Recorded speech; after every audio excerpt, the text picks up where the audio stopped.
kami menziarahi Jabal Nur. Nah, di puncaknya ya Pak Muhar ya, bisa dibayangkan gimana keseriusan Nabi ya dalam bertahanus. Itu berarti ada sesuatu yang beliau seriuskan kan, alasan dibalik beliau bertahanus. Dari atas puncak Bukit Jabal Nur kita menurun lagi ke bawah sedikit untuk mencapai Gua Hira. Ini udah malam, udah jam setengah 8 malam. Ini kita menurun sedikit menuju ke Gua Hira. Ya, kita lanjutkan lagi nanti.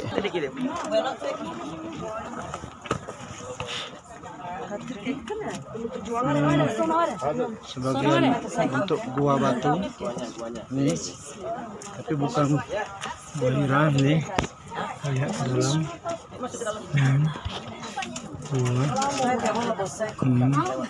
gua. Banyak orang yang masuk ke dalam sana. Guanya.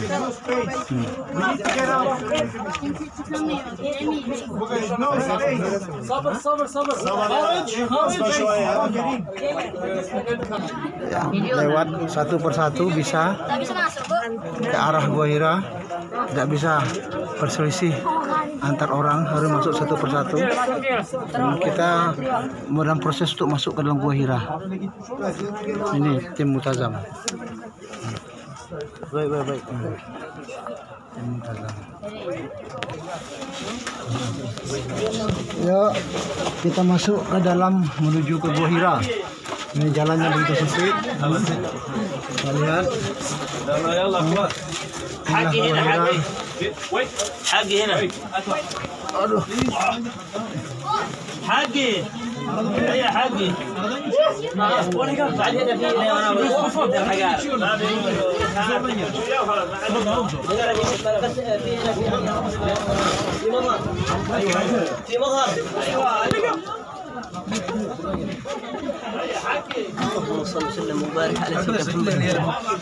Sabar. Kita masuk satu persatu.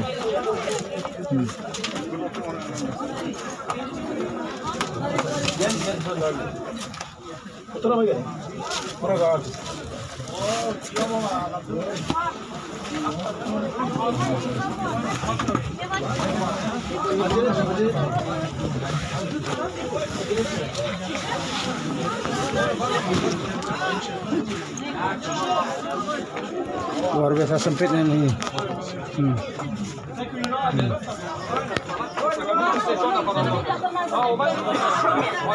Batu besar.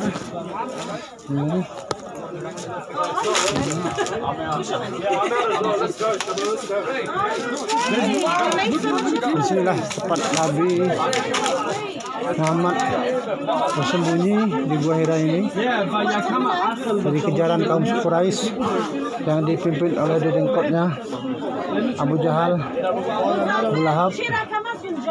Ini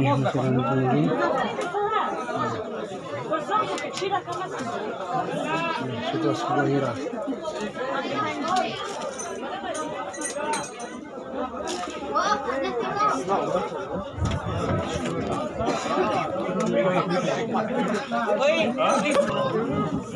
سعی که از دمدار نفر به بعد از بیشتر عکس میگیره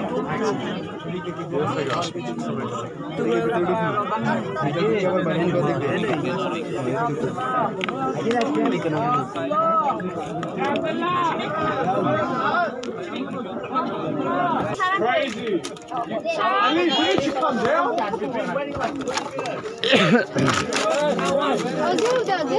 Huh? You didn't come here?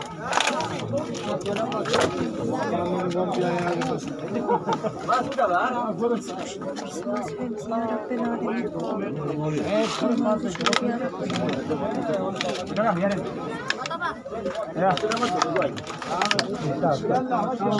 Ramai orang penuh. Oke, tambah.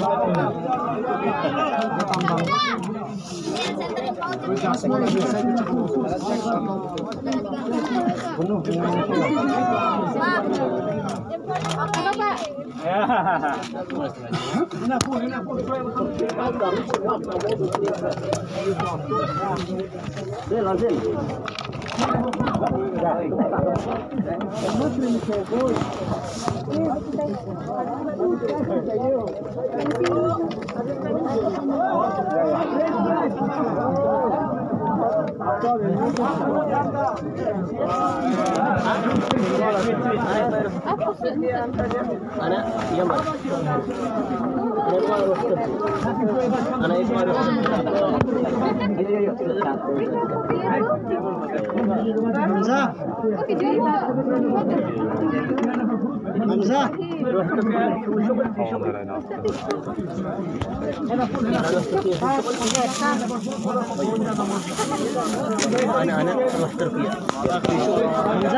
Ayo yang mau naik, ayo masuk ayo. Nggak bisa, rame nanti. Pardon.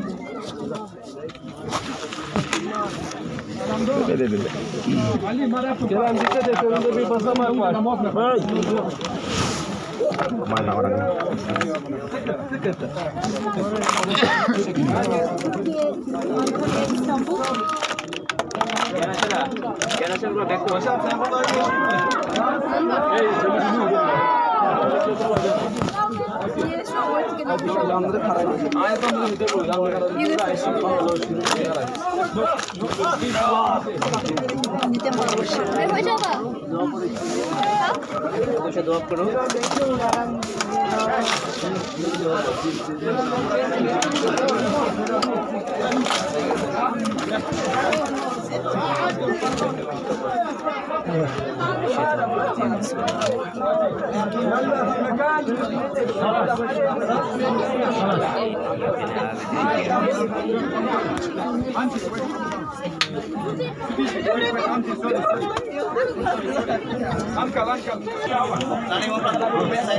Ini tim Muntazam, Ustadz Saiful. Assalamualaikum warahmatullahi wabarakatuh. Alhamdulillah kami keluarga Bait Qur'ani dalam selingan umroh kami menziarahi Jabal Nur. Nah, di puncaknya ya Pak Muhar ya, di Gua Hiro, Masya Allah. Alhamdulillah di sini ada Ustadz Fatih, Ustadz Imam, ada Ustadz Ozil, ada Ustadz Muhar. Masya Allah, kalau lihat dari perjalanannya gimana nih Pak? Masya Allah, 1 sampai 2 jam. 1 sampai 2 jam. Menanjak cukup melelahkan. Masya Allah. Dan bisa dibayangkan gimana keseriusan Nabi ya dalam bertahanus. Itu berarti ada sesuatu yang beliau seriuskan kan? Alasan dibalik beliau bertahanus. Nah, mungkin kalau kita lihat dari hadis ya, dari sirah, itu alasan Rasul bertahanus itu karena keadaan jahiliyahnya kaumnya. Jadi kalau kita lihat di zaman sekarang itu banyak kebodohan, kekejian itu nggak sebanding sama zaman jahiliyah.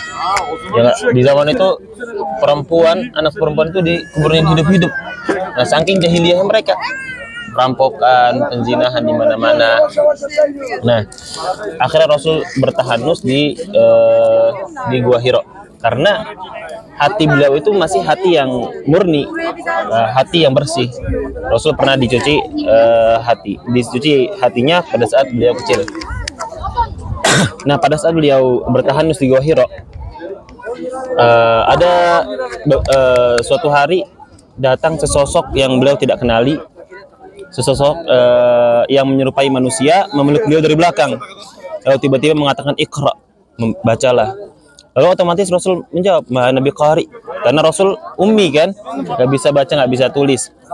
Terulang lagi Iqra, Nabi jawab Ma Nabi Qari'in. Diulangi lagi Iqra, Ma Nabi Qari'in, sampai 3 kali. Rasul menjawab, aku tidak bisa membaca. Baru yang ketiga Rasul malaikat sosok tersebut membacakan Iqra. Bismillahirrahmanirrahim. Khalaqal insana min 'alaq. Iqra wa rabbukal akram. Allazi 'allama bil qalam 'allamal insana ma lam ya'lam. Masya Allah. Jadi setelah itu malaikat Jibril membacakan surah Al-Alaq. Nah, beliau ada terheran-heran di situ karena ada sosok yang beliau tidak kenali, sosok yang memeluk beliau tiba-tiba dari belakang. Nah, karena keheranan tersebut, Rasulullah pulang menuju rumahnya, yaitu di kediaman Sayyidah Khadijah. Beliau berkata, wahai istriku, apa yang terjadi denganku? Nah, ini luar biasanya jawaban Sayyidah Khadijah. Enggak mengatakan engkau bohong atau enggak mengatakan engkau gila, tidak. Tapi Sayyidah Khadijah mengatakan apa? Tenang saja, orang sepertimu tidak akan tertimpa suatu musibah. Maksudnya tidak akan ada kejadian sesuatu yang buruk lah, karena engkau orang yang menyambung tali silaturahmi, orang yang baik kepada fakir miskin. Nah, dihibur oleh istrinya. Jadi menghibur suami Sayyidah Khadijah tersebut. Nah, keesokan harinya dibawalah Rasulullah oleh Sayyidah Khadijah kepada pamannya, yaitu Waraqah bin Naufal, karena beliau adalah ahlul kitab pada saat itu, termasuk ahlul kitab. Setelah ditanya, diceritakan kondisi Nabi, kata Waraqah, hada namus, ini adalah sebagaimana diturunkan kepada Nabi Musa, dan engkau akan terusir wahai Muhammad. Terus kata Nabi, apakah memang harus terusir? Ya, karena setiap Nabi dan Rasul itu pasti terusir. Nah, dari sini kita bisa mengambil faedah bahwasanya orang yang mengemban dakwah, orang yang membawa kebaikan itu pasti terusir, pasti tidak disenangi oleh orang. Itu hal yang fitrah berarti. Jadi kalau kita berdakwah tidak disukai orang, itu hal yang wajar. Nah, kemudian Rasulullah agak bimbang, agak syak, agak ragu-ragu. Apakah benar saya ini adalah Rasul? Nah, beliau bolak-balik ke Gua Hira, bolak-balik ke Gua Hira untuk menemui sosok yang menemuinya pada saat itu. Nah, suatu ketika di hadisnya Jabir diceritakan bahwa Nabi ketika turun dari Gua Hira melihat langit, seisi langit dari timur ke barat itu adalah malaikat Jibril. Bayangkan, alangkah besarnya malaikat Jibril menutupi seluruh langit. Tentu saya sebagai sosok manusia sok lah, ya kan? Malaikat Jibril, beliau pulang ke rumah Sayyidah Khadijah mengatakan, Zammiluni, selimuti aku wahai istriku, selimuti aku wahai istriku. Nah, disitulah turun wahyu yang kedua, yaitu adalah surah Al-Mudaththir. Apa ayatnya? Bismillahirrahmanirrahim. Ya ayyuhal muddaththir, qum fa'anzir wa rabbaka fakabbir wa thiyabaka fatahhir warrujza fahjur wa la tamnun tastakthir wa li rabbika fasbir. Nah, itulah surah kedua yang diturunkan. Jadi yang pertama adalah surah Al-Alaq, surah yang kedua adalah surah Al-Mudaththir. Nah, kalau surah Al-Alaq itu surah yang menyatakan kenabian Nabi Muhammad. Kalau surah Al-Mudaththir menyatakan kerasulan Nabi Muhammad. Karena di surah Al-Mudaththir itu Nabi disuruh untuk berdakwah. Nah, mungkin itu saja yang dapat kami sampaikan. Banyak sekali faedah yang bisa kita ambil dari cerita tadi, dan ala kulli hal, Masya Allah, pemandangan yang sangat indah ya Pak ya. Dari sini Rasul memilih tempat yang sangat cocok, karena di gua tersebut ketika kita melihat ke kanan langsung melihat Ka'bah, langsung melihat Masjidil Haram. Jadi Masya Allah, pemandangannya sangat indah. Lebih dan kurang mohon dimaafkan. Assalamualaikum warahmatullahi wabarakatuh.